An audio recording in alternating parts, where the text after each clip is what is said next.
Good morning, students. Welcome to economics classes. In the last class, we are discussed about the perfect competition, their meaning, and important features. In this class, we will going to discuss about the revenue. A firm or a producer concentrates on the what? Concentrates on the products demand curve as it is the what? Average revenue curve of the firm, as it is the average revenue firm of the what?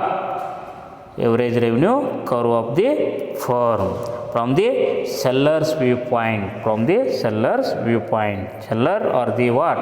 Firm, they are going to concentrate on the what? Products demand curve in the what? That is the what? Average revenue curve of the firm. That is the average revenue curve of the firm. Revenue refers to the total sales proceeds. Revenue refers to the total sales proceeds. Proceeds, that means what? Income. Total sales income or the total receipts. What are the what? What the firm selling in the market? Total amount of the goods selling in the market, receiving the money. That is the what? Total receipts of a firm, or from the what? Sale of its output. From the sale of its output. That means what? Revenue that refers to the what? Total sales proceeds. Total sales proceeds or the what? Total receipts of a firm. Total receipts of a firm from the what? From the sale of its output. From the sale of its output. In other words, revenue refers to the money received by a firm from the sale of a given quantity of a commodity in the market. In other words, revenue that refers to the what? That is the money received by a firm. The money received by a firm from the what? From the sale of given quantity of a commodity. From the sale of given quantity of a commodity in the market. That is called as the revenue. The price paid by the consumer for a given quantity of a products become the what? Revenue of a firm. The price paid by whom? Paid by the consumer. For what? For a given quantity of products. The price paid by the consumer, that becomes the what? That becomes the revenue for a firm. There are mainly three concepts of revenues. There are mainly three what? Concepts of the revenue we find that namely total revenue, average revenue, then marginal revenue. In the what? Revenue, you people are going to find the what? Mainly three concepts. What are those? First one is total revenue, second one is average revenue, and third one is what? Marginal revenue. These are the three concepts in the revenue. Let us now discuss in detail one by one. In the first one, total revenue. In simple, it is called as TR. We people are called it as TR. Total revenue is the total amount. Total revenue is the total amount received by the seller. From the what? From the sale of a given amount of the product. Total revenue is the what? Total amount received by the what? Received by the seller from what? From the sale of a given amount of the product. That is the total revenue. Thus, total revenue is obtained by multiplying the what? Quantity sold.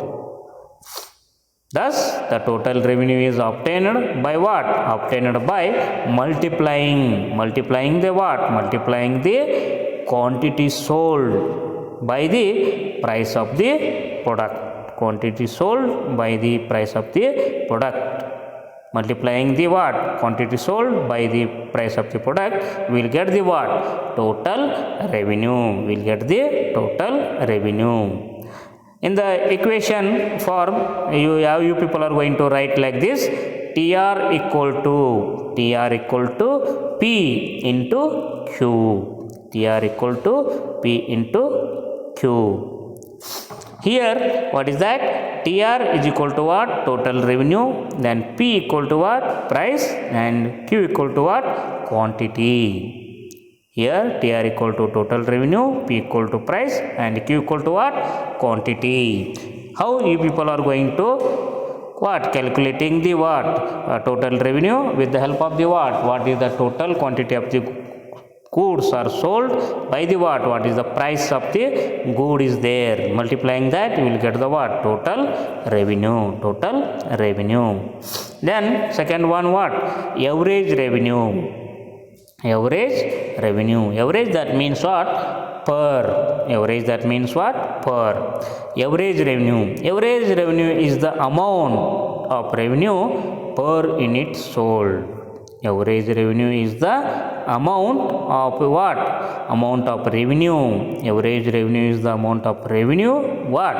Per unit sold. Per unit sold revenue. Per unit sold revenue is called as the average revenue. Per unit sold amount is called as the, or revenue is called as the average revenue.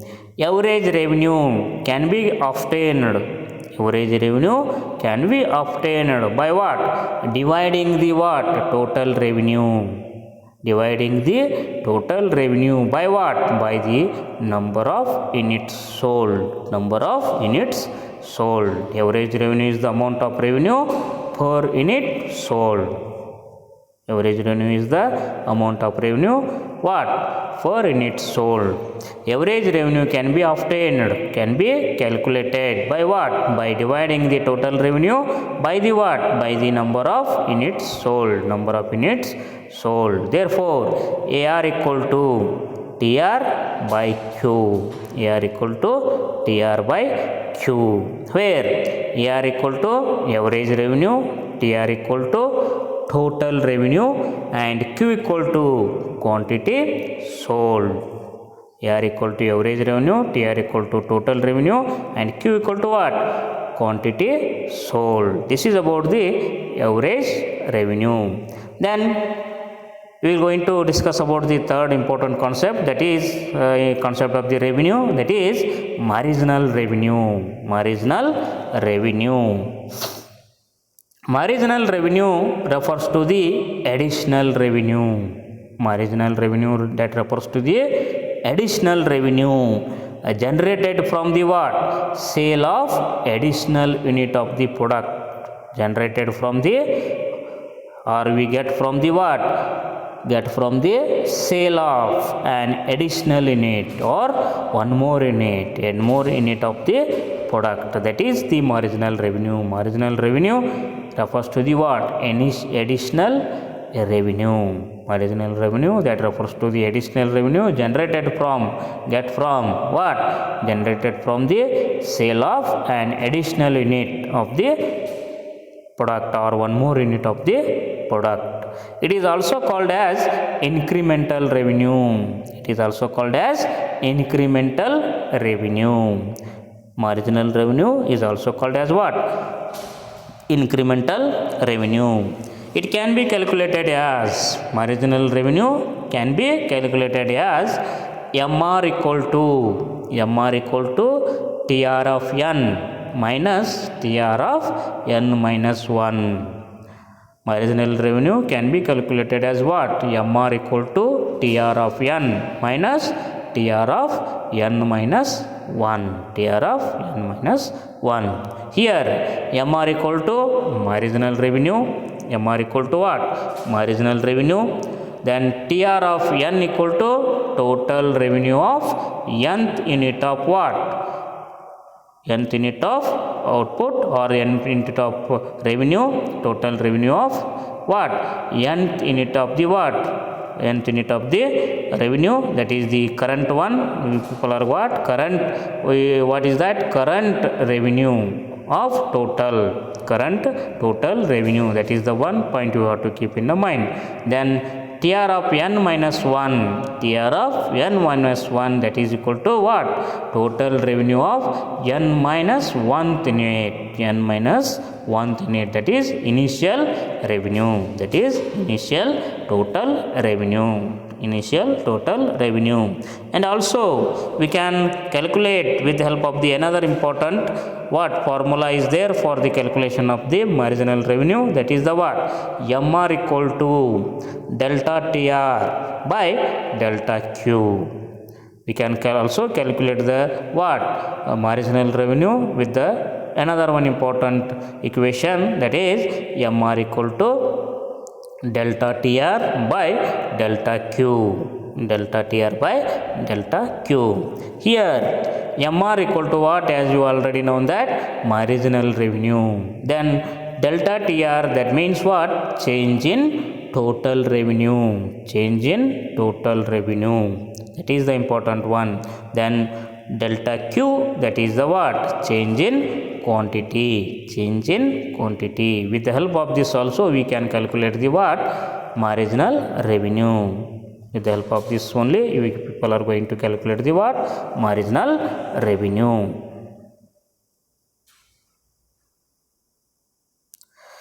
ನಾವು ಈ ಒಂದು ಕ್ಲಾಸ್ನಲ್ಲಿ ಆದಾಯದ ಕುರಿತು ಅಧ್ಯಯನ ಮಾಡ್ತಾ ಇದ್ದೀವಿ. ಆದಾಯ ಅಂತಕ್ಕಂಥದ್ದು ಮುಖ್ಯವಾಗಿರ್ತಕ್ಕಂಥದ್ದು ಉದ್ದಿಮೆಗಳಿಗೆ. ನಿಮಗೆ ಗೊತ್ತಿರುವಂತೆ ಮಾರಾಟಗಾರ ಇರ್ಬೋದು ಅಥವಾ ಉದ್ದಿಮೆದಾರ ಇರ್ಬೋದು, ಅವರು ಹೆಚ್ಚಿನ ಪ್ರಮಾಣದಲ್ಲಿ ಎದರ ಮೇಲೆ ಗಮನವನ್ನು ಹರಿಸಿರ್ತಾರೆ ಅಥವಾ ಅವರ ಗಮನ ಎದರ ಮೇಲೆ ಇರ್ತದೆ ಅಂದರೆ ಏನತಕ್ಕಂಥದ್ದು ಆ ಉದ್ದಿಮೆಯ ಉತ್ಪಾದನೆ ಮಾಡುವ ವಸ್ತುವಿನ ಬೇಡಿಕೆ ರೇಖೆ ಮೇಲೆ ಇರ್ತದೆ ಅನ್ನೋ ಪಾಯಿಂಟನ್ನು ನೆನಪಿಟ್ಟುಕೊಡ್ರಿ ಅಂತಕ್ಕಂಥದ್ದು. A firm or producer concentrates on the what? Products demand curve ಅಂತಕ್ಕಂಥ ಕೂಡ ಹೇಳ್ತಕ್ಕಂಥದ್ದು. ಪ್ರೊಡಕ್ಟ್ಸ್ ಡಿಮ್ಯಾಂಡ್ ಕರ್ವ್ ಅಂತಕ್ಕಂಥದ್ದು. ಪ್ರೊಡಕ್ಟ್ಸ್ ಡಿಮ್ಯಾಂಡ್ ಕರ್ವನ್ನು ನಾವೇನು ಅನ್ಬೋದು ಅಂತಕ್ಕಂಥ ಕೂಡ ಹೇಳಿದರೆ ಸರಾಸರಿ ಆದಾಯದ ರೇಖೆ ಅಂತೂ ಕೂಡ ಒಂದು ಉದ್ದಿಮೆಯ ಸರಾಸರಿ ಆದಾಯದ ರೇಖೆ ಅಂತೂ ಕೂಡ ಕರಿಬಹುದು ಅಂತಕ್ಕಂಥದ್ದು. ಉದ್ದಿಮೆಯ ಸರಾಸರಿ ಆದಾಯದ ರೇಖೆ ಅಂತೂ ಕೂಡ ಕರಿಬಹುದು ಯಾವುದನ್ನು? ಉತ್ಪನ್ನದ ಬೇಡಿಕೆ ರೇಖೆಯನ್ನು ಅಂತಕ್ಕಂಥದ್ದು. ಅದರ ಮುಖಾಂತರ ಆದಾಯ ಎಂದರೆ ಏನು ಅಂತಕ್ಕಂಥ ಒಂದು ಪ್ರಶ್ನೆ ಬಂದಾಗ revenue that refers to the what? Total sales proceeds ಅಂತಕ್ಕಂಥ ಕೂಡ ಹೇಳ್ತೀವಿ ನಾವು. ಆದಾಯ ಅಂತಂದರೆ ವಸ್ತುಗಳನ್ನು ಮಾರಾಟ ಮಾಡೋದರಿಂದ ಪಡೆಯುವ ಆದಾಯ ಅಂತಕ್ಕಂಥದ್ದು. ಒಟ್ಟು ವಸ್ತುಗಳನ್ನು ಮಾರಾಟ ಮಾಡುವುದರಿಂದ ಪಡೆಯುವ ಆದಾಯವನ್ನೇ ಏನಂತ ಕರಿಬೋದು? ಆದಾಯ ಅಂತ ಕರಿಬೋದು ಅಂತಕ್ಕಂಥ ಕೂಡ ಹೇಳ್ಬೋದು ಅಂತಕ್ಕಂಥದ್ದು. ಆದಾಯ ಅಂತಂದರೆ ಒಟ್ಟು ವಸ್ತುಗಳನ್ನು ಮಾರಾಟ ಮಾಡೋದ್ರಿಂದ ಪಡೆಯುವ ವರಮಾನ ಅಂತೂ ಕೂಡ ಹೇಳ್ಬೋದು ಅಥವಾ ಆದಾಯ ಅಂತ ಕರಿಬೋದು ಅಂತಕ್ಕಂಥದ್ದು. ಅಥವಾ ಏನಂತಕ್ಕಂಥ ಕೂಡ ಹೇಳ್ತೀರಿ, ಇದು ಒಟ್ಟು ಸ್ವೀಕೃತಿ ಅಂತಕ್ಕಂಥ ಕೂಡ ಹೇಳ್ತಕ್ಕಂಥದ್ದು. ಒಂದು ಉದ್ದಿಮೆ ಏನು ತನ್ನ ಉತ್ಪನ್ನವನ್ನು ಮಾರಾಟ ಮಾಡಿ, ಒಂದು ಉದ್ದಿಮೆ ತನ್ನ ಉತ್ಪನ್ನವನ್ನು ಮಾರಾಟ ಮಾಡಿ ಪಡೆಯುವ ಒಟ್ಟು ಮೊತ್ತಕ್ಕೆ ಏನಂತ ಕರಿಬೋದು ನಾವು? ಏನಂತ ಕರಿಬೋದು? ಆದಾಯ ಅಂತಕ್ಕಂಥದ್ದು. ಒಂದು ಉದ್ದಿಮೆ ಏನು ಮಾಡ್ತದೆ? ವಸ್ತುಗಳನ್ನು ಉತ್ಪಾದನೆ ಮಾಡ್ತದೆ. ಉತ್ಪಾದನೆ ಮಾಡಿರ್ತಕ್ಕಂಥ ವಸ್ತುಗಳನ್ನೆಲ್ಲನೂ ಕೂಡ ಏನು ಮಾಡ್ತದೆ? ಮಾರುಕಟ್ಟೆಯಲ್ಲಿ ಮಾರಾಟ ಮಾಡ್ತದೆ. ಆ ಮಾರುಕಟ್ಟೆಯಲ್ಲಿ ಮಾರಾಟ ಮಾಡೋದ್ರಿಂದ ಬರ್ತಕ್ಕಂಥ ಒಟ್ಟು ಹಣ ಏನಿರ್ತದೆ ಅದನ್ನು ಏನಂತ ಕರಿಬೋದು? ಆದಾಯ ಅಂತ ಕರಿಬೋದು ಅಂತಕ್ಕಂಥದ್ದನ್ನು ಹೇಳಬಹುದು. ಏನು? Total receipts of A firm from the what? Sale of it's output ಅಂತ ಕೂಡ ಹೇಳ್ತೀವಿ ನಾವು. ತನ್ನ ವಸ್ತುವನ್ನು ಅಥವಾ ಉತ್ಪನ್ನವನ್ನು ಮಾರಾಟ ಮಾಡೋದರಿಂದ ಪಡೆಯುವ ಆದಾಯ, ಒಟ್ಟು ಆದಾಯವನ್ನು ಆದಾಯ ಅಂಥೇಳಿ ಕರಿಬಹುದು ಅಂತಕ್ಕಂಥದ್ದು. ಅದರ ಮುಖಾಂತರ ಇನ್ನೊಂದು ರೀತಿಯಾಗಿ ಹೆಂಗೆ ಹೇಳ್ತಾರಂತಂದರೆ ಇದು ಏನಂತಕ್ಕಂಥದ್ದು ಹಣದ ಸ್ವೀಕೃತಿ ಅಂತ ಕೂಡ ಹೇಳ್ತಕ್ಕಂಥದ್ದು. ಒಂದು ನಿಗದಿತವಾದ ಪ್ರಮಾಣದ ವಸ್ತುವನ್ನು ಮಾರುಕಟ್ಟೆಯಲ್ಲಿ ಉದ್ದಿಮೆಗಳು ಮಾರಾಟ ಮಾಡುವುದರಿಂದ ಪಡೆಯುವ ಹಣದ ಪ್ರಮಾಣವನ್ನು ನಾವೇನಂತ ಕರಿಬಹುದು? ಆದಾಯ ಅಂತ ಕರಿಬಹುದು. ಒಂದು ನಿಗದಿತವಾದ ಅವಧಿಯಲ್ಲಿ ನಿಗದಿತವಾದ ಪ್ರಮಾಣದ ವಸ್ತುಗಳನ್ನು ಮಾರುಕಟ್ಟೆಯಲ್ಲಿ ಮಾರಾಟ ಮಾಡೋದರಿಂದ ಪಡೆಯುವ ಹಣದ ಸ್ವೀಕೃತಿಯನ್ನು ನಾವೇನಂತ ಕರಿಬಹುದು? ಆದಾಯ ಅಂಥೇಳಿ ಕರಿಬಹುದು ಅಂತಕ್ಕಂಥ ಕೂಡ ಹೇಳ್ಬೋದು. ಅದರ ಮುಖಾಂತರ ಏನಂತಕ್ಕಂಥದ್ದು ಕನ್ಸ್ಯೂಮರ್ ಅನುಭೋಗಿ ಏನು ಮಾಡ್ತಾನಂದರೆ ಒಂದು ವಸ್ತುವಿಗೆ ಏನೋ ಬೆಲೆ ಕೊಟ್ಟು ಕೊಂಡ್ಕೊಳ್ತಾನೆ ಅಂತಕ್ಕಂಥದ್ದು, ನಿಗದಿತ ಪ್ರಮಾಣದ ವಸ್ತುಗಳನ್ನ ಒಂದು ಬೆಲೆ ಕೊಟ್ಟು ಕೊಂಡ್ಕೊಳ್ತಾನೆ ಅಂತಕ್ಕಂಥ ಕೂಡ ಹೇಳ್ಬೋದು. ಅದರ ಮುಖಾಂತರ ಕೊಂಡ್ಕೊಳ್ಳಿಕ್ಕೆ ಏನು ಪಾವತಿ ಮಾಡ್ತಾನೆ ಅದೇನಾಗ್ತದೆ ಅಂತ ಹೇಳ್ತಕ್ಕಂಥದ್ದು ಒಬ್ಬ ಉದ್ದಿಮೆದಾರನಿಗೆ ಆದಾಯವಾಗ್ತದೆ ಅಂತಕ್ಕಂಥ ಕೂಡ ಹೇಳ್ಬೋದು. ಒಬ್ಬ ಅನುಭೋಗಿ ಒಂದು ನಿಗದಿತ ಪ್ರಮಾಣದ ವಸ್ತುಗಳನ್ನು ಕೊಂಡ್ಕೊಳ್ಳಿಕ್ಕೆ ಏನು ಮಾಡ್ತಾನೆ, ಖರ್ಚೇನು ಮಾಡ್ತಾನೆ, ಪಾವತಿಯನ್ನು ಮಾಡ್ತಾನೆ, ಅದು ಏನಾಗ್ತದೆ ಉದ್ದಿಮೆಗೆ ಆದಾಯವಾಗ್ತದೆ ಅಂಥೇಳಿ ಹೇಳಬಹುದು ಅಂತಕ್ಕಂಥದ್ದು. ಅದರ ಮುಖಾಂತರ ಆದಾಯದಲ್ಲಿ ಮುಖ್ಯವಾಗಿ 3 ಕಲ್ಪನೆಗಳನ್ನು ನಾವು ನೋಡ್ತೀವಿ ಅಂತಕ್ಕಂಥದ್ದು. ಆದಾಯದಲ್ಲಿ ಮುಖ್ಯವಾಗಿ 8 ಕಲ್ಪನೆಗಳನ್ನು ನೋಡ್ತೀವಿ, ನಾವು 3 ಕಲ್ಪನೆಗಳನ್ನು ನೋಡ್ತೀವಿ ಅಂತಕ್ಕಂಥ ಕೂಡ ಹೇಳ್ಬೋದು. ಅವು ಯಾವುವು ಅಂತ ಕೇಳಿದರೆ, ಒಂದನೇದ್ದು ಒಟ್ಟು ಆದಾಯ, ಎರಡನೇದ್ದು ಸರಾಸರಿ ಆದಾಯ, ಮೂರನೇದ್ದು ಸೀಮಾಂತ ಆದಾಯ ಅಂತಕ್ಕಂಥ ಕೂಡ ಹೇಳ್ಬೋದು ಅಂತಕ್ಕಂಥದ್ದು. ಒಟ್ಟು ಆದಾಯ, ಸರಾಸರಿ ಆದಾಯ ಮತ್ತು ಸೀಮಾಂತ ಆದಾಯ ಅಂಥೇಳಿ ಹೇಳಬಹುದು ಅಂತಕ್ಕಂಥದ್ದು. ಅದರ ಮುಖಾಂತರ ಅವನನ್ನು ಒಂದಾದ ನಂತರ ಒಂದರಂತೆ ವಿವರವಾಗಿ ಈ ಮುಂದಿನಂತೆ ನೋಡೋಣ ಅಂತಕ್ಕಂಥದ್ದು. ಅದರಲ್ಲಿ ಒಂದನೇದ್ದು ಟೋಟಲ್ ರೆವಿನ್ಯೂ ಒಟ್ಟು ಆದಾಯ ಅಂತ ಹೇಳ್ತೀವಿ. ಒಟ್ಟು ಆದಾಯವನ್ನು ನಾವು ಸಿಂಪಲ್ಲಾಗಿ ಸರಳವಾಗಿ ಹೆಂಗೆ ಬರಿತೀವಿ ಅಂದರೆ TR ಅಂಥೇಳಿ ಬರಿತೀವಿ ಅಂತಕ್ಕಂಥದ್ದು. TR ಅಂದರೆ ಟೋಟಲ್ ರೆವಿನ್ಯೂ ಅಂತಕ್ಕಂಥ ಕೂಡ ಹೇಳ್ತೀವಿ. ಅದರ ಅರ್ಥ ಏನು ಅಂತ ಕೂಡ ಹೇಳ್ತೀವಿ ಅಂತಕ್ಕಂಥದ್ದು. Total revenue is the total amount. Total revenue ಒಟ್ಟು ಆದಾಯ ಅಂದರೆ ಒಟ್ಟು ಪ್ರಮಾಣದ ಹಣ ಅಂತ ಕೂಡ ಹೇಳ್ತಕ್ಕಂಥದ್ದು, ಅಥವಾ ಒಟ್ಟು ನಗದು ಅಂತ ಕೂಡ ಹೇಳಬಹುದು. Total revenue is the total amount received by the seller from the sale of given amount of the product. ಒಂದು ನಿರ್ದಿಷ್ಟ ಪ್ರಮಾಣದ ವಸ್ತುವನ್ನು ಮಾರಾಟ ಮಾಡುವುದರಿಂದ ಪಡೆಯುವ ಏನು ಒಟ್ಟು ಆದಾಯವನ್ನು, ಪಡೆಯುವ ಒಟ್ಟು ನಗದನ್ನು ಏನಂತ ಕರಿಬೋದು ನಾವು, ಒಟ್ಟು ಆದಾಯ ಅಂತ ಕರಿಬೋದು. ಒಂದು ನಿಗದಿತ ಪ್ರಮಾಣದ ವಸ್ತುವನ್ನು ಮಾರಾಟ ಮಾಡುವುದರಿಂದ ಪಡೆಯುವ ಆದಾಯವನ್ನು ಒಟ್ಟು ಆದಾಯ ಅಂಥೇಳಿ ಕರಿಬೋದು. ಅಂತ ಹೇಳ್ತಕ್ಕಂಥದ್ದು.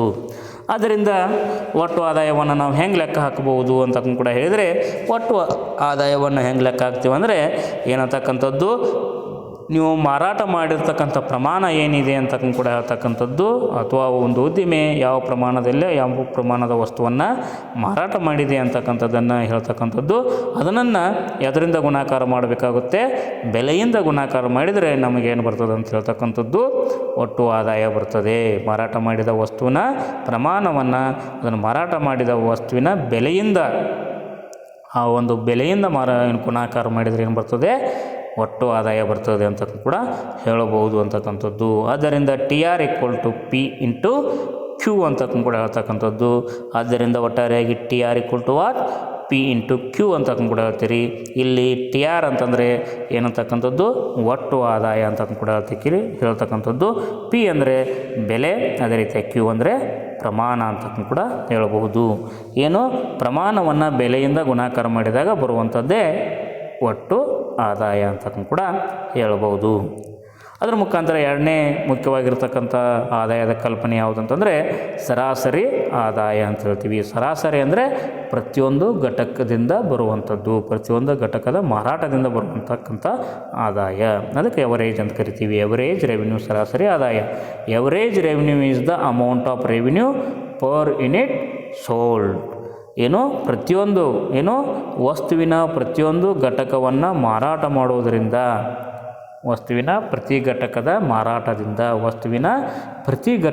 ಮಾರಾಟದಿಂದ ಬರುವ ಆದಾಯವನ್ನು ಸರಾಸರಿ ಆದಾಯ. ವಸ್ತುವಿನ ಪ್ರತಿ ಘಟಕದ ಮಾರಾಟದಿಂದ ಬರುವ ಆದಾಯವನ್ನು ಸರಾಸರಿ ಆದಾಯ ಅಂಥೇಳಿ ಕರಿತೀವಿ ಅಂತ ಕೂಡ ಹೇಳ್ತಕ್ಕಂಥದ್ದು.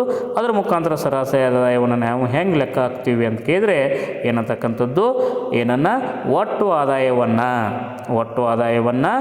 ಮಾರಾಟ ಮಾಡಿರ್ತಕ್ಕಂಥ ವಸ್ತುಗಳಿಂದ ಭಾಗಾಕಾರ ಮಾಡಿದರೆ, ಒಟ್ಟು ಆದಾಯವನ್ನು ಮಾರಾಟ ಮಾಡಿರ್ತಕ್ಕಂಥ ಒಟ್ಟು ವಸ್ತುಗಳ ಸಂಖ್ಯೆಯಿಂದ ಭಾಗಾಕಾರ ಮಾಡಿದರೆ ಏನು ಬರ್ತದೆ, ನಮಗೆ ಸರಾಸರಿ ಆದಾಯ ಬರ್ತದೆ. ಏನಂತಕ್ಕಂಥದ್ದು, ಒಟ್ಟು ಆದಾಯವನ್ನು ಮಾರಾಟ ಮಾಡಿರ್ತಕ್ಕಂಥ ವಸ್ತುಗಳ ಸಂಖ್ಯೆಯಿಂದ ಭಾಗಾಕಾರ ಮಾಡಿದರೆ ಸರಾಸರಿ ಆದಾಯ ಬರ್ತದೆ. ಆದ್ದರಿಂದ AR = TR/Q. AR = TR/Q. ಇಲ್ಲಿ ಎ ಆರ್ ಅಂತಂದರೆ ಸರಾಸರಿ ಆದಾಯ, ಟಿ ಆರ್ ಅಂತಂದರೆ ಒಟ್ಟು ಆದಾಯ, ಕ್ಯೂ ಅಂತಂದರೆ ಕ್ವಾಂಟಿಟಿ ಸೋಲ್ಡ್ ಮಾರಾಟ ಮಾಡಿದ ಪ್ರಮಾಣ ಅಥವಾ ಮಾರಾಟದ ಪ್ರಮಾಣ. ಈ ರೀತಿಯಾಗಿ ನಾವು ಏನು ಮಾಡ್ಬೋದು, ಸರಾಸರಿ ಆದಾಯವನ್ನು ಲೆಕ್ಕ ಹಾಕ್ಬೋದು. ಸರಾಸರಿ ಆದಾಯ ಅಂತಂದರೆ A R equal to T R by Q. ಅದರ ಮುಖಾಂತರ ಮೂರನೇ ಮುಖ್ಯವಾಗಿರ್ತಕ್ಕಂಥ ಕಲ್ಪನೆ ಯಾವುದ್ರದ್ದು ಆದಾಯದ್ದು ಅಂತ ಕೂಡ ಹೇಳ್ಬೋದು. ಅದು ಯಾವುದಂತ ಕೇಳಿದರೆ ಸೀಮಾಂತ ಆದಾಯ. ಸೀಮಾಂತ ಆದಾಯ, ಸೀಮಾಂತ ಅಂದರೆ ಹೆಚ್ಚುವರಿ ಅಂತಕ್ಕಂಥ ಪಾಯಿಂಟನ್ನು ನೆನಪಿಟ್ಟುಕೊಡ್ರಿ. Marginal revenue refers to the additional revenue. ಸೀಮಾಂತ ಆದಾಯವನ್ನು ಏನಂತ ಕರೀತಾರೆ ಅಂತ ಹೇಳ್ತಕ್ಕಂಥದ್ದು ಹೆಚ್ಚುವರಿ ಆದಾಯ ಅಂತೇಳಿ ಕೂಡ ಕರಿಬಹುದು ಅಂತಕ್ಕಂಥದ್ದು. ಏನಂತಕ್ಕಂಥದ್ದು ಸೀಮಾಂತ ಆದಾಯವನ್ನು ಹೆಚ್ಚುವರಿ ಆದಾಯ ಅಂತ ಕರಿತೀವಿ. ಅದು ಹೆಂಗೆ ಹುಟ್ಟುಕೊಳ್ತದೆ ಅಂದರೆ generated from the sale of additional unit of product ಅಂತಕ್ಕಂಥದ್ದು. ಒಂದು ಉತ್ಪನ್ನದ ಒಂದು ಹೆಚ್ಚುವರಿ ಘಟಕವನ್ನು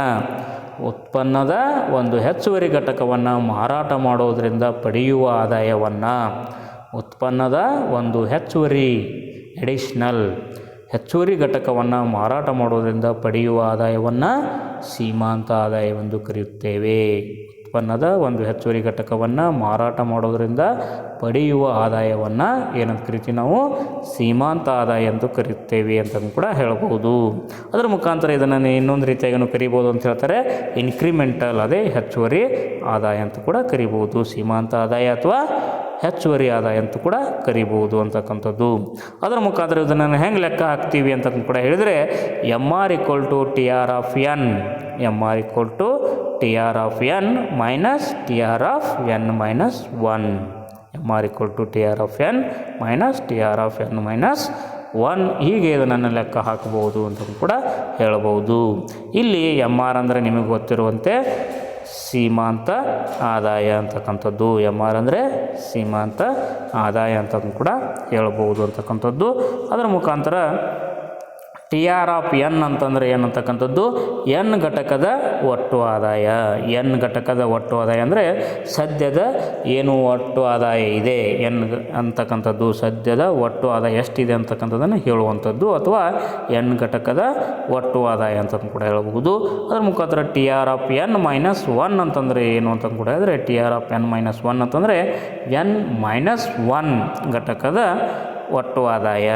ಎನ್ ಮೈನಸ್ 1 ಘಟಕದ ಒಟ್ಟು ಆದಾಯ ಅಂತಂದರೆ ಪ್ರಾರಂಭದ ಒಟ್ಟು ಆದಾಯ ಅಂತ ಕೂಡ ಹೇಳಬಹುದು. ಮೊದಲಿನ ಒಟ್ಟು ಆದಾಯ ಅಂತಕ್ಕಂಥದ್ದು T R of N minus 1 ಅಂತಕ್ಕಂಥದ್ದು. ಅದೇ ರೀತಿಯಾಗಿ ಈ ರೀತಿಯಾಗಿರ್ತಕ್ಕಂಥ ಒಂದು ಸೀಮಾಂತ ಆದಾಯವನ್ನು ಈ ಮುಂದಿನ ಇನ್ನೊಂದು ಸಮೀಕರಣದ ಮುಖಾಂತರನೂ ಕೂಡ ನಾವು ಲೆಕ್ಕ ಹಾಕಬಹುದು ಅಂತ ಕೂಡ ಹೇಳ್ತಕ್ಕಂಥದ್ದು. ಅದು ಯಾವಂತ ಹೇಳಿದರೆ M R equal to delta T R, M R equal to delta T R by delta Q. ಏನು ಸೀಮಾಂತ ಆದಾಯವನ್ನು ಹೀಗೂ ಲೆಕ್ಕ ಹಾಕಬಹುದು ಅಂತ ಕೂಡ ಹೇಳ್ತೀರಿ. M R equal to delta T R by delta Q. Where ಅಂದರೆ ಹೇಗೆ ಲೆಕ್ಕ ಹಾಕ್ಬೋದು ಅಂತ ಕೂಡ ಹೇಳಿದರೆ M R is equal to delta T R by delta Q. ಇಲ್ಲಿ ಎಮ್ ಆರ್ ಅಂತಂದರೆ ಏನಂತೀರಿ, ಮಾರಿಜಿನಲ್ ರೆವಿನ್ಯೂ ಅಂದರೆ ಸೀಮಾಂತ ಆದಾಯ ಅಂತ ಕೂಡ ಹೇಳ್ತಕ್ಕಂಥದ್ದು ಸೀಮಾಂತ ಆದಾಯ ಅಂತ ಹೇಳ್ತೀವಿ. ಡೆಲ್ಟಾ ಟಿ ಆರ್ ಅಂತಂದರೆ ಟಿ ಆರ್ ಒಟ್ಟು ಆದಾಯದಲ್ಲಿನ ಬದಲಾವಣೆ ಅಂತ ಕೂಡ ಹೇಳ್ತಕ್ಕಂಥದ್ದು, ಒಟ್ಟು ಆದಾಯದಲ್ಲಿನ ಬದಲಾವಣೆ. ಇದು ಮುಖ್ಯವಾಗಿರ್ತಕ್ಕಂಥ ಅಂಶ. ಅದರ ಮುಖಾಂತರ ಡೆಲ್ಟಾ ಕ್ಯೂ ಅಂತಂದರೆ ಏನಂತಕ್ಕಂಥದ್ದು ಒಟ್ಟು ಪ್ರಮಾಣದಲ್ಲಿನ ಬದಲಾವಣೆಗೆ ಡೆಲ್ಟಾ ಅಂತಕ್ಕಂಥದ್ದು. ಡೆಲ್ಟಾ ಸಿಂಬಾಲ್ ಏನು ಹೇಳ್ತದೆ ಅಂದರೆ ಬದಲಾವಣೆ ಅಂತ ಕೂಡ ಹೇಳ್ತದೆ. ಏನು ಎಮ್ ಆರ್ ಅಂದರೆ ಮಾರಿಜಿನಲ್ ಸೀಮಾಂತ ಆದಾಯ, ಡೆಲ್ಟಾ ಟಿ ಆರ್ ಅಂದರೆ ಒಟ್ಟು ಆದಾಯದಲ್ಲ ಬದಲಾವಣೆ, ಮತ್ತು ಡೆಲ್ಟಾ ಕ್ಯೂ ಅಂದರೆ ಏನಂತಕ್ಕಂಥದ್ದು ಪ್ರಮಾಣದಲ್ಲಿನ ಬದಲಾವಣೆ ಅಂತ ಕೂಡ ಹೇಳಬಹುದು ಅಂತಕ್ಕಂಥದ್ದು. ಅದು ಈ ರೀತಿಯಾಗಿ ನಾವೇನಂತಕ್ಕಂಥದ್ದು ಆದಾಯದ ಅರ್ಥ, ಅದರ ಮುಖಾಂತರ ಆದಾಯದ ವಿವಿಧ ಕಲ್ಪನೆಗಳು ಅಂತಕ್ಕಂಥದ್ದನ್ನು ಈ ಒಂದು ಚಾಪ್ಟ್ರಲ್ಲಿ ನಾವು ಈ ಒಂದು ಕ್ಲಾಸಿನಲ್ಲಿ ಅಧ್ಯಯನ ಮಾಡಿದ್ದೀವಿ. ಓಕೆ, ಥ್ಯಾಂಕ್ ಯು, ಧನ್ಯವಾದಗಳು.